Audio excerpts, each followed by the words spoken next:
नमस्कार मित्र हो, मी राहुल चव्हाण आपलं सर्वांचं पुन्हा एकदा आरबीसी एज्युकेअर मध्ये स्वागत करीत आहे. प्रिय विद्यार्थी मित्र हो, मागील व्हिडिओत आपण जेनेटिक्स बद्दल ज्या पद्धतीनं एक्सप्लेनेशन दिलं होतं त्याच चॅप्टर मधील समोरील एक थोडासा भाग बाकी होता, तो आपण या व्हिडिओमध्ये एक्सप्लेन करणार आहोत. वर्ग 9वी, 10वी, 11वी आणि 12वी या चारही वर्गासाठी जेनेटिक्स हा एक इम्पॉर्टंट टॉपिक आहे. प्रत्येक वर्गामध्ये यावर भरपूर मार्क्स आपण मिळवू शकतो आणि समोरील जीवनातही जे बायोलॉजी घेऊन समोर शिकणार आहेत त्यांच्यासाठी जेनेटिक्स हा एक अत्यंत महत्त्वाचा विषय आहे. मागील व्हिडिओ जसं आपण सांगितलं होतं, जेनेटिक्स म्हणजे काय? Genetics it is the branch of biology which deals with the study of interaction of genes किंवा they are inherited from parents to offspring. म्हणजे ज्या पद्धतीनं कॅरेक्टर एका जनरेशन मधून समोरच्या नेक्स्ट जनरेशन मध्ये ट्रान्सफर होत असतात, या संदर्भातले सगळेच फिनोमिनॉन ज्या शास्त्रामध्ये आपण शिकतो त्याला आपण जेनेटिक्स असं म्हणत असतो. मित्रो, या शास्त्राचे जनक ग्रेगर जॉन मेंडेल असं त्यांचं नाव होतं. ग्रेगर जॉन मेंडेल यांनी जी स्टडी केली होती त्या स्टडीच्या नुसार त्यांनी त्यांचे 3 स्टेटमेंट दिले होते, त्यालाच आपण आता मेंडेल्स लॉज ऑफ इनहेरिटन्स या नावाने ओळखत असतो. मित्र, मेंडेल्स यांनी ज्या वेळेस क्रॉस करून पाहिले होते किंवा जो एक्सपेरिमेंट केला होता त्याला आपण नंतर क्रॉस असंही म्हणतो, त्यामध्ये त्यांनी जे प्लांट निवडलं होतं ते थोडंसं योगायोगानं का होईना पण विशिष्ट होतं. त्या एकाच प्लांटमध्ये 7 डिफरंट टाईपचे कॉन्ट्रास्टिंग कॅरेक्टर त्यांना पाहायला मिळाले आणि हे कॉन्ट्रास्टिंग कॅरेक्टर असल्यामुळेच ऍक्च्युली जेनेटिक्स ब्रांचची जर्नी सुरू झाली. कॉन्ट्रास्टिंग कॅरेक्टर आपण कशाला म्हणाल, तर जे कॅरेक्टर एकमेकाला एक्झॅक्ट अपोज करू शकतात किंवा आपण त्याला त्याच्या विरोधात ठेवू शकतो, अशा कॅरेक्टरला त्यांना कॉन्ट्रास्टिंग कॅरेक्टर म्हटले होते. जसं फॉर एक्झाम्पल आपण जर घेतलं तर एकाच प्रजातीचे प्लांट्स आहेत, पण त्या प्लांट्स मध्ये एक फ्लावर रेड कलर मध्ये दिसते, तर त्याच प्रजातीमध्ये काही दुसऱ्या ठिकाणी त्याच फ्लावरवर तशाच फ्लावरवर त्या प्लांट मध्ये फ्लावरचा जो कलर आहे तो व्हाईट कलर दिसतो. म्हणजे एका ठिकाणी आपण रेड पाहू शकतो तर दुसऱ्या ठिकाणी आपल्याला व्हाईट पाहायला मिळते. या कन्सिडरेशनला त्यानं कॉन्ट्रास्टिंग कॅरेक्टर असं संबोधले होतं.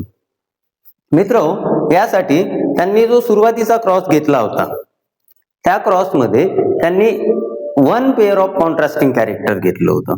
म्हणजे त्यामध्ये त्यांनी काय केलं होतं की suppose one of the character we can choose here, यामध्ये त्यांनी प्लांट मधून जे कॅरेक्टर घेतलं, सपोज आपण एक घेऊन घेऊ हाईट, प्लांटची हाईट है ना, तर आपल्याला पाहायला मिळेल की प्लांटची हाईट एक तर आपण उंच आहे असं म्हणू, एक तर ते डॉर्फ किंवा ठेंगणा आहे असं म्हणत असतो.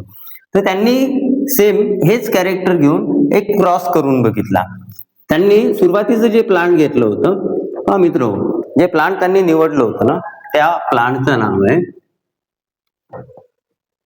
कॉमनली आपण त्याला टी प्लांट असं म्हणतो है ना. मराठीमध्ये जर सांगायचं झालं तर त्याला आपण वाटाणा असं रोजच्या जीवनामध्ये म्हणत असतो. मित्र, हे जे पी प्लांट होतं याला बॉटनिकल जर आपण नाव द्यायचं झालं त्याला आपण पायसम सटायवम असं नाव देत असतो. मित्र, या प्लांट मधून त्यांनी हाईट हे कॅरेक्टर चूज करून ज्या वेळेस क्रॉस केला तर त्या क्रॉस मध्ये सुरुवातीला एक जनरेशन घेतली ज्याला आपण आता सध्या पॅरेंट्स असं म्हणू. या पॅरेंट्स मधून एक टॉल होतं तर दुसरं प्युअर डॉर्फ होतं है ना. म्हणजे एक उंच होतं तर दुसरं वाला ठेंगणं असं प्लांटाने निवडलं होतं. यामध्ये तुम्ही योग्य रीती पाहू शकता की यामध्ये जे कॅरेक्टर घेतलेलं आहे ते एकच कॅरेक्टर आहे. आपण सध्या इथं लिहू, त्यानंतर आपण त्याचं स्टेटमेंट या क्रॉस मध्ये झालेल्या गोष्टींवरूनच लिहू शकतो. त्यामध्ये त्यांनी काय निवडलं होतं की एक कॅरेक्टर घेतलं ज्याला आपण हाईट कन्सिडर करत आहे, त्याची एक कॉन्ट्रास्टिंग पेअर घेतली, म्हणजे एक टॉल आहे एक डॉर्फ आहे. हे जे पॅरेंट्स होते हे प्युअर फॉर्म मध्ये आहे, म्हणून याची जे अलील आपल्याला दिसतंय ते कॅपिटल टी स्मॉल टी अशी दिसत आहे. ज्यावेळेस गमिट फॉर्मेशन होईल, ज्यावेळेस गमिट्स फॉर्मेशन होईल त्यावेळेस ही जे पेअर आहे हे स्प्लिट होऊन कॅपिटल टी वेगळा होईल, कॅपिटल टी वेगळा होईल, स्मॉल टी वेगळा होईल, स्मॉल टी आणखी वेगळा होईल. मित्रो, या गोष्टीला आपण गमिट्स म्हणतो. गमिट्स नेहमी अलील फॉर्म मध्ये असल्यानंतरही एकमेकांमध्ये कधी मिक्स होत नाही, ते प्युअरच राहतात. यावरूनच मेंडेल यांनी सेकंड लॉ एक्सप्लेन केला होता. त्याच लॉला आपण लॉ ऑफ प्युरिटी ऑफ गमिट असं सुद्धा म्हणू शकतो, किंवा त्याचं नाव दिलं होतं लॉ ऑफ सेग्रिगेशन. म्हणजे ते सेपरेट होऊ शकतात, ते एकत्रित नाही आहेत. काही या पद्धतीचं त्यामध्ये एक्सप्लेनेशन आहे, ते समोर जाऊन आपण पाहणारच आहे. पण सुरुवातीला आपण क्रॉस बघून घेऊ.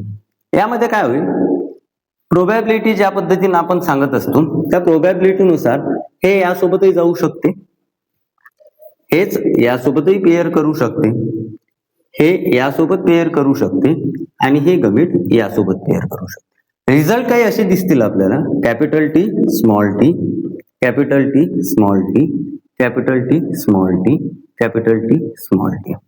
आता मित्रो, ही जे जनरेशन पाहत आहे आपण, या जनरेशनला आपण F1 जनरेशन असं सांगित असतो.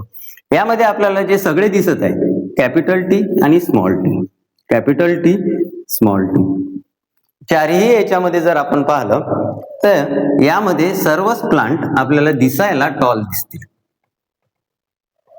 पण हे प्युअर टॉल नाही आहेत. लक्ष द्या, इथं कॅपिटल टी कॅपिटल अशी पेअर आहे, इथं कॅपिटल टी स्मॉल टी आहे, म्हणजे हे टॉलच आहे, पण याला तुम्ही हायब्रिड्स म्हणू शकता, है ना, जे की दोन वेगवेगळे कॉन्ट्रास्टिंग कॅरेक्टरची पेअर आहे असंही सुद्धा आपण म्हणू शकतो.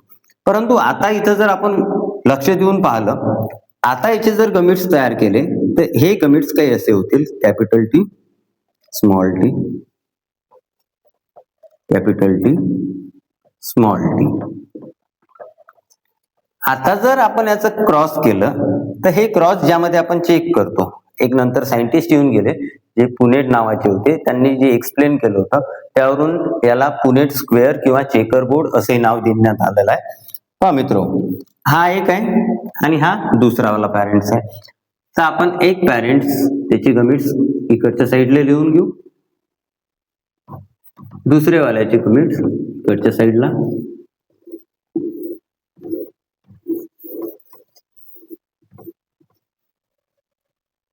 एक मेल एक फिमेल या पद्धतीने आपण कन्सिडर केलेला आहे. आता जर आपण क्रॉस व्यवस्थित पाहत असेल तर capital T capital T, capital T small T, capital T small T, small T small T.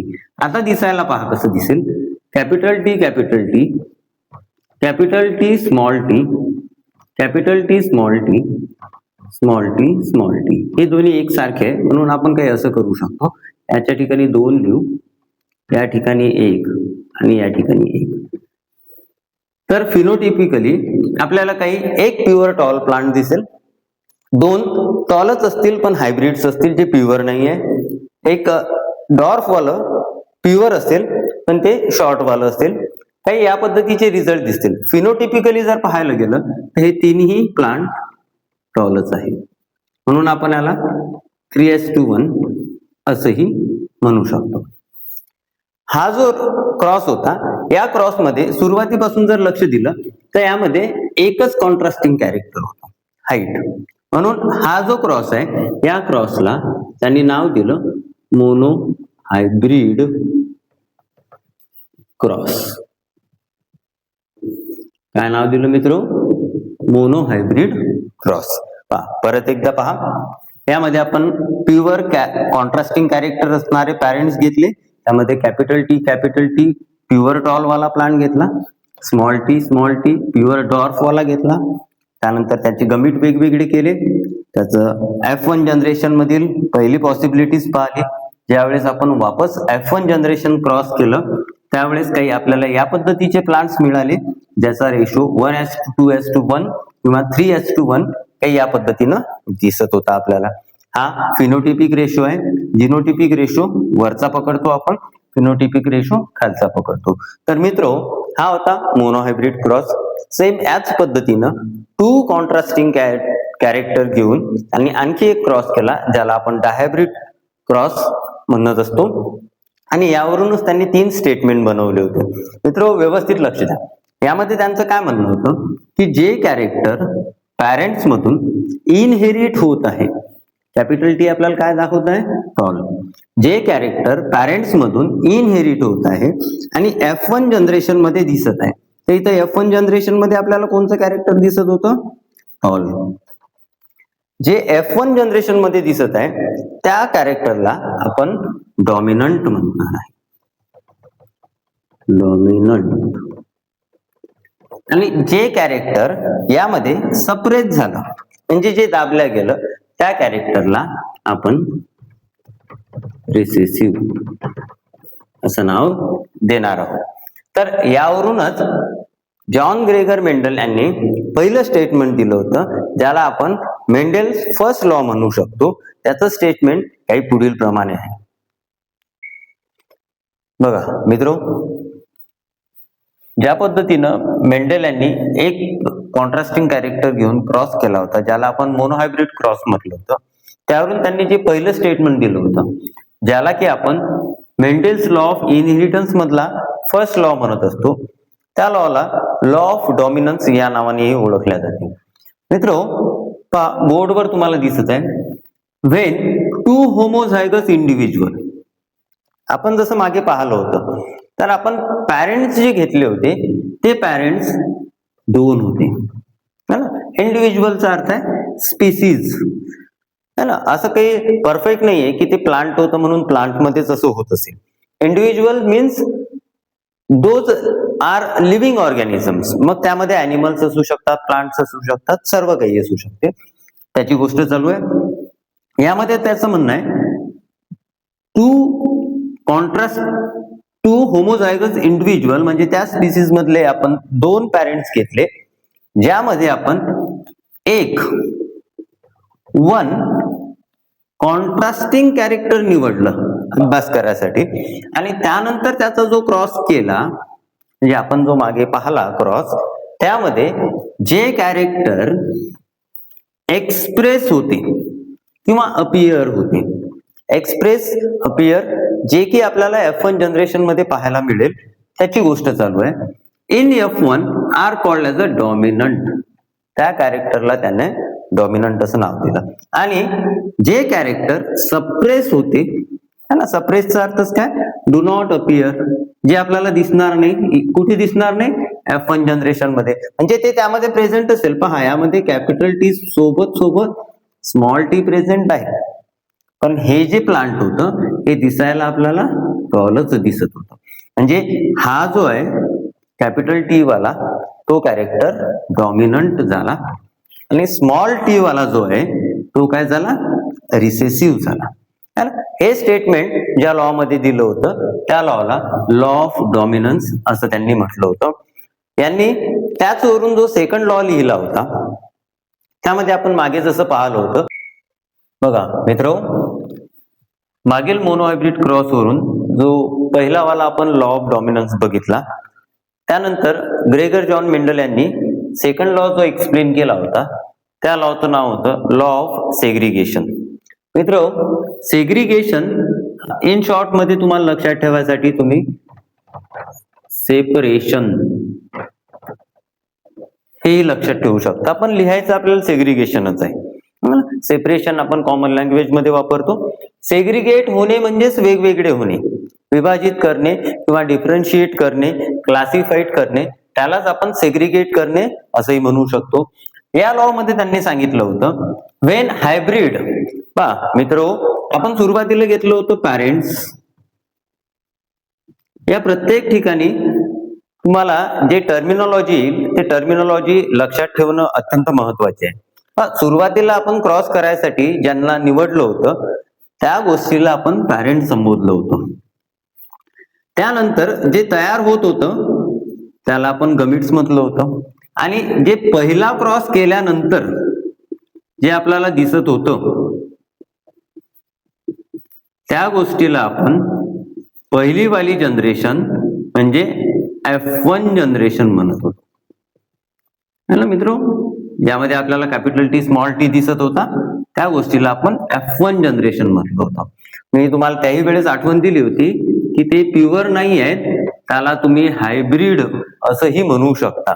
इथं तो तोच सांगत आहे की व्हेन हायब्रिड्स म्हणजे कोणाची गोष्ट चालू आहे, product of F1 when hybrids form gametes, ज्या वेळेस हायब्रिड्स गमिट्स तयार करतील, म्हणजे गमिट्स आता हे तयार करतील, त्यावेळेस ज्यावेळेस हे गमिट्स तयार करतील, द अलील, अलील मीन्स काय, पेयर.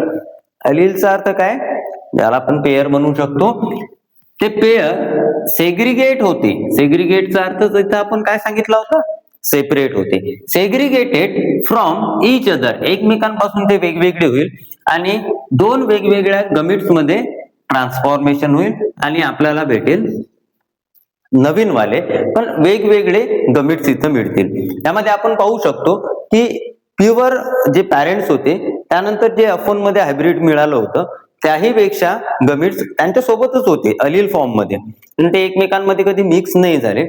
तर ते गमिट फॉर्मेशन, ज्यावेळेस गमिटोजेनेसिस नावाची प्रोसेस होते, हे आपण मिओसिस मध्ये पाहत असतो. गमिटोजेनेसिस नावाची जी प्रोसेस होईल त्यामध्ये गमिट्स प्युअरलीच फॉर्म होतात. मग ज्यावेळेस हे प्युअर फॉर्म होतात, यावरूनच याच लॉला आणखी एक नाव दिलेलं आहे. त्या लॉ मध्ये आपण म्हणत असतो it is the law of purity of gametes. याचा अर्थ असा आहे की गमिट्स नेहमीच प्युअर फॉर्म मध्येच आपल्याला बघायला मिळतील. मित्रहो, पहिला जो मोनोहायब्रिड क्रॉस मेंडेल यांनी एक्सप्लेन केला होता, ज्यामध्ये आपण वन कॉन्ट्रास्टिंग कॅरेक्टर घेऊन क्रॉस बघितला, त्यामध्ये गमिट फॉर्मेशन बघितलं, F1 जनरेशन बघितलं. F1 जनरेशनचे जे पहिले वाले प्रोडक्ट होते त्याचा वापस क्रॉस करून बघितला. त्यावरून मेंडेल्स यांनी दोन लॉ एक्सप्लेन केले होते. त्यामध्ये पहिला लॉ होता आपला लॉ ऑफ डॉमिनन्स, त्यामध्ये आपण डॉमिनन्सची डिफाईन पाहिली, रिसेसिव्ह कॅरेक्टरची डिफाईन पाहिली. सेकंड लॉ जो त्यांनी एक्सप्लेन केला होता लॉ ऑफ सेग्रिगेशन किंवा आपण त्याला प्युरिटी ऑफ गमिट्स किंवा law of purity of gametes असंही म्हणू शकतो.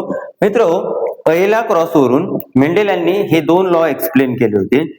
पुढील व्हिडिओत आपण डायब्रिड क्रॉस आणि लॉ ऑफ इंडिपेंडंट असॉर्टमेंट म्हणजे जो थर्ड लॉ समजला जातो कशाचा, मेंडेल्स लॉ ऑफ इनहेरिटन्स मधला जो थर्ड लॉ आहे, हा लॉ खूप महत्वाचा आहे. यामुळेच आपल्याला हेरिडिटी मध्ये व्हेरिएशन्स पाहायला मिळतात किंवा इव्होल्युशनही थर्ड लॉच्या बेसवरच झालेला आहे असंही आपण म्हणू शकतो. या लॉ मध्ये आपल्याला हे सांगितलेलं आहे की सेकंड मध्ये जे गमिट्स वेगवेगळे झाले होते ते इंडिपेंडंटली असॉर्ट होऊ शकतात, दे कॅन रिकंबाईन, है ना, त्यांच्या मतानुसार ते कोणासोबतही पेअर तयार करू शकतात. यावरूनच नवीन जनरेशन मध्ये काही व्हेरिएशन्स दिसतात, ज्यावरूनच सुपेरियर कॅरेक्टर समोर समोर जात आले आणि इव्होल्युशनची प्रोसेस मुळेच आपण एवढे इव्हॉल्व असे ॲनिमल्स आणि प्लांट पाहू शकतो. तर ते आपण नेक्स्ट व्हिडिओमध्ये नक्की पाहणार आहोत. तर RBC एज्युकेअर मध्ये नेहमी सोबत राहा. नवनवीन व्हिडिओज आणि इन्फॉर्मेशन आपल्याला मिळत राहील. धन्यवाद.